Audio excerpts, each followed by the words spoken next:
Exatamente para a gente entender o equilíbrio de forças que existe neste momento entre Irã e Israel, é que nós preparamos uma ilustração aqui no nosso telão para falar sobre o efetivo militar dos dois países. Há uma diferença grande, muito grande, na questão do orçamento, né, Lorival? Mas veja, as coisas são muito mais caras em Israel, o shekel é uma moeda cara, né, do que no Irã. O real está super desvalorizado há muito tempo por causa das sanções e tal.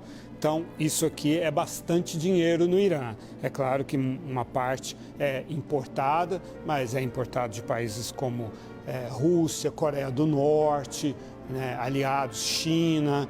Então, é um bom dinheiro isso aqui. Isso dá para até equiparar realmente pensando na questão da moeda cambial, né? Sendo que desses 19 bilhões, 3,8 bilhões pingam na conta de Israel todo ano, enviados pelos Estados Unidos, né?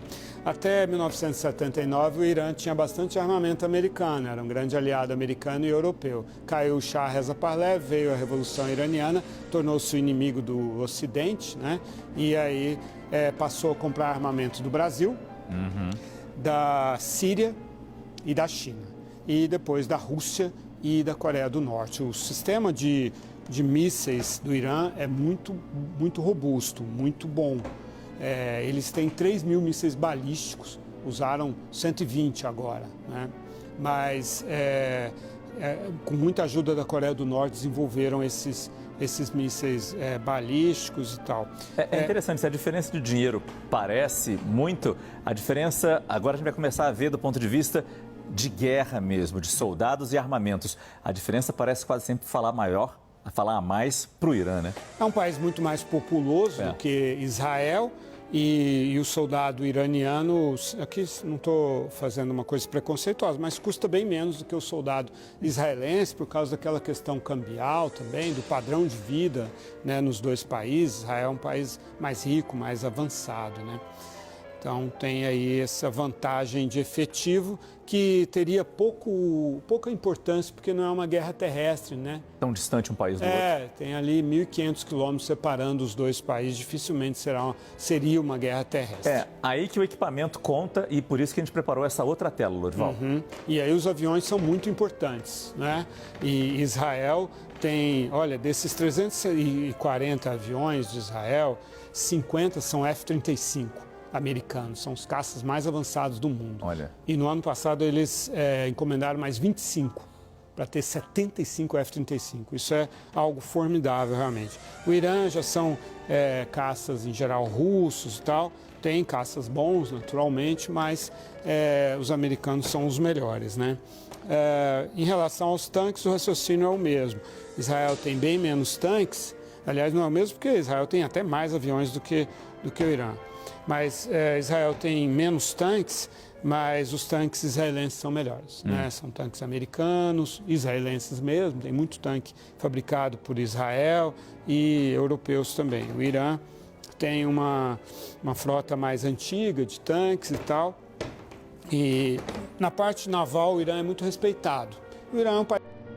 Bem, o clima está tenso entre Israel e Irã. A cada dia que passa, o clima está ficando mais tenso, porque o Irã ele tem ali os seus aliados, que é a Coreia do Norte, a Rússia e a China. E Israel também tem os seus aliados, que é os Estados Unidos, a França, a Inglaterra, né? Então a história, vamos colocar assim, está se repetindo. Temos ali a força do eixo, né? Que é a força que está com o Irã, e temos os aliados, que é a força que está com Israel. Se o Irã iniciar uma guerra contra Israel, é certo do Irã perder. Aí você diz assim, por quê? Se o Irã também tem o mesmo poderio bélico praticamente do que Israel. Porque Israel é conhecido por vencer batalhas no Oriente Médio. A história nos diz, não há erro da história, a história conta tudo. Então não tem como você errar. Israel venceu seis guerras no Oriente Médio. E todas essas guerras foram contra os países do Oriente Médio, ao qual hoje Israel luta. Temos ali o Egito, que levantou a sua coalizão, né, que foi a Liga Árabe. E a Liga Árabe juntou ali vários países do Oriente Médio e todos eles lutaram contra Israel em 1947. E eles caíram, passaram a maior vergonha de sua vida, porque ali tinha praticamente uns 6 países, mais ou menos, por aí. 6 países lutando contra um só. Sozinho, não tinha o apoio dos americanos, não tinha o apoio dos britânicos, não tinha o apoio dos franceses. Eles estavam sozinhos em um estado recém-formado, porque isso foi em 1947, 3 anos depois da rendição da Alemanha. A Alemanha caiu, os judeus imigraram para Israel, foi feita a imigração, e depois houve a guerra. E eles venceram essa guerra. E depois veio mais 5 guerras. E eles venceram mais 5 guerras. Então, pelo histórico de Israel, o Israel é conhecido por vencer batalhas. Aí você fala assim, mas peraí, existe um fator surpresa nisso daí. Qual o fator surpresa? Naquele tempo, não existiam as armas nucleares que existem hoje. Verdade. Irã tem bombas nucleares, Israel não tem. Se o Irã jogar uma bomba nuclear em Israel, ele vai acabar com Israel. É a alternativa dos fracos.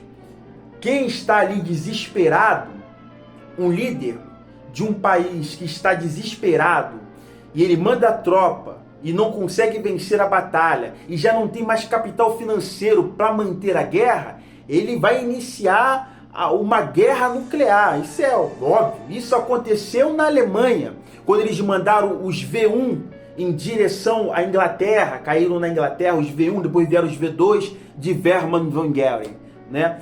Então ali o país impressionado na pressão, entra o desespero, eles jogam armas nucleares. É isso que a Rússia queria fazer com a Ucrânia. Os russos vendo ali uma grande dificuldade de vencer a batalha, eles pensaram o seguinte, vamos usar armas nucleares. Se vocês continuarem fornecendo tanques, jato para eles, vamos usar armas nucleares, porque ele está se sentindo sufocado, já não está mais aguentando, então quer acabar logo com tudo. Mas existe um porém. Se o Irã usar bombas nucleares em Israel, eles vão acabar com a Cidade Santa. E a Cidade Santa é santa para as 3 maiores religiões do mundo, que é primeiro o judaísmo, depois o cristianismo, que veio depois, e depois o Islã. Porque Maomé, o profeta Mohammed, passou por ali. Maomé passou por ali. Maomé teve uma visão ali.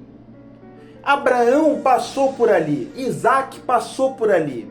Jesus passou por ali. Então a gente vê ali que é uma terra sagrada, santa para essas 3 religiões. Então eles não vão usar uma arma nuclear para derrubar uma mesquita islâmica. Porque Israel é pequeno. Israel não é uma cidade grande, é uma cidade pequena. Se eles usarem uma arma nuclear ali, eles vão acabar com Israel. Eles vão destruir as mesquitas. Tem uma mesquita lá que foi construída nos escombros do Templo de Salomão, que ela tem mais de 1000 anos. É uma mesquita sagrada. Aquela mesquita ali vai sofrer os danos da arma nuclear. Então não existe isso. Tá me entendendo? E fora os outros países que cercam Israel, não vão permitir que o Irã lance uma arma nuclear por cima da sua cabeça, se isso falhar e cair aqui. Então não tem como. Se ainda que o Irã jogasse, ele iria destruir os monumentos sagrados para a sua religião, e ele iria provocar uma guerra contra os países vizinhos que estão em volta de Israel. Porque nisso que ele joga uma bomba, aquela bomba ali pode cair no país vizinho, porque nunca se sabe se realmente vai cair no ponto estratégico. Então é assim como funciona. Então o Irã, ele não quer ter uma guerra direta com Israel, porque ele sabe que vai perder, porque a Liga Árabe, que reunia todos os países do Oriente Médio, perderam. Então eles vão perder também, porque vai vir os Estados Unidos, vai vir a França. Aí você fala assim, não, mas vai vir a Rússia. A Rússia está preocupada com a guerra na Ucrânia. Ah, mas a China vai se intrometer? Não vai se intrometer. A China não quer guerra, a China quer paz. A China está de olho em Taiwan. Ah, mas vai vir um gordinho da Coreia do Norte, será? Pode ser que sim, mas pode ser que não. Porque se ele mandar as tropas para lá, vai ser um pretexto para os Estados Unidos invadir lá. Então é meio complicado, é uma política difícil de se entender. Mas eu acredito que o Irã, ele não quer uma guerra direta. Ele está com medo. Ele quer paz. Ele quer ali que os terroristas invadam lá, destruam tudo e que o mundo inteiro fique contra Israel. É isso que ele quer. Ele quer cansar Israel. Agora uma guerra direta? Não. Isso fora de cogitação. Esse é mais um conselho do La Mídia Popular, amigo do povo. Que Deus abençoe a todos. La Mídia Popular, o amigo do povo.